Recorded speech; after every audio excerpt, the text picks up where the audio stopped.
అందరికీ. మా ఊర్లో అయితే వర్షం పడింది. మీ ఊర్లో వర్షం పడిందా? పడితే మీరు హ్యాపీ ఉన్నారా, సాడ్ ఉన్నారా? కామెంట్ చేసేయండి.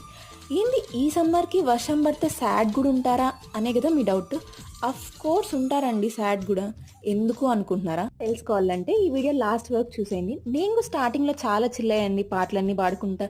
ఎన్నాళ్ళ గుర్తు చానవానా, ఎన్నాళ్ళందాకుంటావే పైన అంట పాటలు పాడుకుంటా హ్యాపీగా ఫీల్ అయ్యాను. After some time show begins అన్నట్లుగా పడితే అలా గాలి, వాన, ఉరుములు, మెరుపులు అన్నీ ఒక్కసారిగా వచ్చేసినాయి అనమాట. సో ఆ గాలికి మా మామిడి చెట్లు చాలా వరకు కొమ్మలన్నీ ఇరిగిపోయినాయి. కొన్ని అయితే వేలుతో సహా వచ్చేసినాయి. కాసిందే కొన్ని మామిడికాయలు ఈసారి, అవన్నీ కూడా రాలిపోయినాయి అనమాట.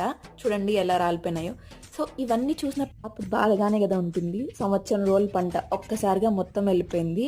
ఈ కాయల్ని మార్కెట్ తీసుకోమైనా 1-2 రూపీస్కి అడుగుతారు అంతే. దీనిపైన మీ ఒపీనియన్ ఏంటో కమెంట్ చేసేయండి.